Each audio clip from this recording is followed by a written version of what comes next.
Hello friends. आज मैं आपके सामने फिजिक्स का एक नया इंपॉर्टेंट टॉपिक लेकर के आया हूं जो है ग्रेविटेशनल पोटेंशियल एनर्जी। हिंदी में कहते हैं गुरुत्वीय स्थितिज ऊर्जा।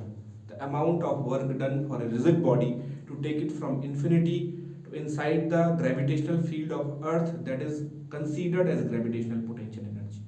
किसी दृढ़ पिंड को अनंत से पृथ्वी के गुरुत्वाकर्षण क्षेत्र के भीतर तक लाने में जितना कार्य किया जाता है वह गुरुत्वीय स्थितिज ऊर्जा के रूप में संचित हो जाता है। तो ये इसकी परिभाषा है, डेफिनेशन है, इसका एक डेरिवेशन है। तो उस डेरिवेशन को हम आगे सॉल्व करेंगे। ये अर्थ है, अर्थ का मास हमने ले लिया ME, इसका रेडियस जो है आपका वो हो गया आपके पास RE, ठीक है ना। और इन्फिनिटी से माना इन्फिनिटी हम यहां ले रहे हैं, इन्फिनिटी से इसका रेडियस हो गया RE। तो इन्फिनिटी से किसी ऑब्जेक्ट को आप लेकर के आ रहे हैं पॉइंट A पर, और पॉइंट A जो है अर्थ के सेंटर से R डिस्टेंस पर है।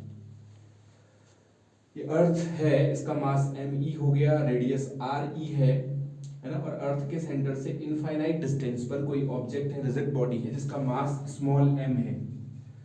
इसको इनफाइनाइट से पॉइंट A तक लेकर के आना है, और पॉइंट A अर्थ के सेंटर के रिस्पेक्ट में स्मॉल r डिस्टेंस पर है, ठीक है ना।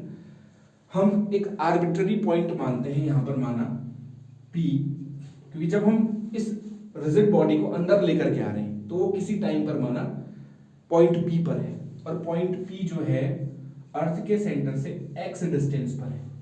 तो जब वो ऑब्जेक्ट पॉइंट P पर आ जाएगा तो अर्थ के कारण उस पर कितना ग्रेविटेशनल अट्रैक्शन फोर्स अप्लाई होगा, तो वो हो जाएगा आपके पास F is equal to capital G MEM upon x square, equation number first. एक इन्फिनिटेसिमल सेपरेशन हम लेंगे, माना वो P से Q तक आ रहा है और ये डिस्टेंस है आपके पास dx। अंदर की ओर आ रहा है, फोर्स भी अंदर की ओर लग रहा है, और जो आपका ये इन्फिनिटेसिमल सेपरेशन है, बहुत सूक्ष्म सेपरेशन है, वो कहां की ओर है, अंदर की ओर है, dx। तो पहले स्मॉल अमाउंट ऑफ वर्क निकालेंगे, क्योंकि जब वो अंदर आ रहा होगा तो एक छोटी सी डिस्टेंस के लिए जो वर्क होगा वो भी क्या होगा, स्मॉल होगा, जो कार्य होगा वो अल्प होगा। तो small amount of work dw is equal to हो जाएगा f डॉट dx, हो जाएगा f dx cos theta. a dot b is equal to होता है ab cos theta, scalar product के बराबर होगा, डॉट प्रोडक्ट के बराबर होगा, दोनों की डॉट प्रोडक्ट के इक्विवेलेंट जो है वर्क होगा। तो f is parallel to dx, क्योंकि मैंने कहा f भी अंदर की ओर काम कर रहा है, dx भी अंदर की ओर काम कर रहा है, तो थीटा 0 हो गया, cos 0 1 होता है, तो d is equal dw is equal to हो जाएगा f dx cos 0, cos 0 1 होता है, तो f dot dx, equation number second. आपको निकालना है होल अमाउंट ऑफ वर्क, क्योंकि हम इस ऑब्जेक्ट को इनफाइनाइट से पॉइंट A तक लेकर के आए हैं।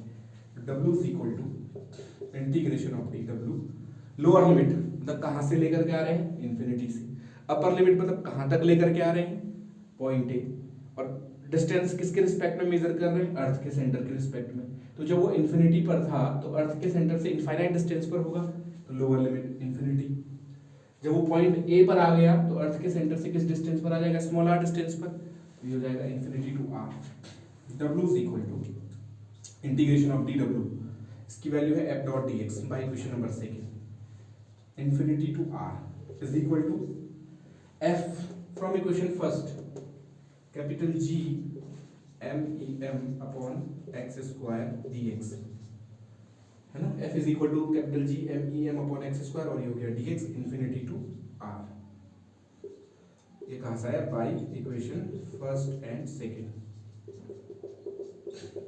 तो w is equal to constant term जो है वो इंटीग्रेशन के साइन के बाहर आ जाएगा, कैपिटल G MEM आ गया बाहर आपके पास, अंदर बच गया 1 अपॉन x स्क्वायर, इसको लिख सकते हैं x raise to the power -2 dx infinity to r, है ना। और ये हो जाएगा, we know that x raise to the power n का इंटीग्रेशन होता है x raise to the power n+1 upon n+1।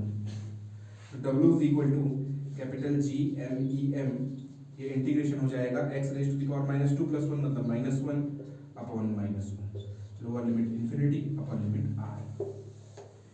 W is equal to -1 को बाहर ले आइए आप लोग, -GMEM, और ये हो गया x raise to the power -1, तो ये 1/x लिख सकते हैं इसको आप, infinity to r, W is equal to -GMEM, limit अब आप अप्लाई करेंगे 1/x की जो अपर लिमिट है r, -1/x की लोअर लिमिट है infinity, W is equal to -GMEM into 1/∞ जो है इक्वलेंट 0, अगर 1 में इन्फिनिटी का डिवाइड देंगे तो लगभग 0 के बराबर आएगा, तो 1/r -0, W is equal to -GMEM upon r.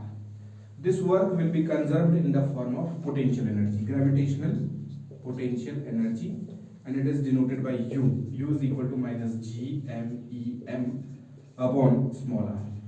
अब देखिए small r is equal to, माना जो ऑब्जेक्ट है वो अर्थ के सरफेस से h हाइट पर है, जब वो कहां पर आ गया है, a पर आ गया है, तो small r is equal to आप RE प्लस h भी लिख सकते हैं, RE प्लस h, तो U is equal to -GMEM upon small r is equal to आ जाएगा RE plus h, RE plus h, if h is very very less than in the RE, तो अगर माना ऑब्जेक्ट अर्थ के surface से बहुत नजदीक है, तो अगर h बहुत छोटा है RE की कंपैरिजन में, तो h को हम क्या कर लेंगे, नेग्लिजिबल, तो U इज इक्वल टू हो जाएगा -GMEM अपॉन RE. अगर ऑब्जेक्ट अर्थ के सरफेस के बहुत नजदीक है तो उसकी gravitational potential energy U is equal to -GMEM upon RE होगा, और ये नेगेटिव रहती है क्योंकि ग्रेविटेशनल फोर्स जो है वो अट्रैक्टिव फोर्स है, ऑब्जेक्ट अंदर की ओर आ रहा है, तो ग्रेविटेशनल फोर्स जो ग्रेविटेशनल पोटेंशियल एनर्जी है वो क्या रहेगी, आपकी नेगेटिव रहेगी. तो ये बहुत इंपॉर्टेंट टॉपिक है, और जो आपका क्लास 11th फिजिक्स का ये एक टॉपिक है, तो एग्जाम के दृष्टिकोण से तो इम्पोर्टेंट है ही, लेकिन जब आप कॉम्पिटिटिव एग्जाम्स में भी बैठते हैं तो वहाँ इससे रिलेटेड जो है आपके बहुविकल्पीय प्रश्न पूछे जाते हैं. तो ऐसे ही मैं आपके सामने आगे भी टॉपिक्स को लेकर के आऊँगा जो इम्पोर्टेंट है. तब तक के लिए बहुत बहुत धन्यवाद.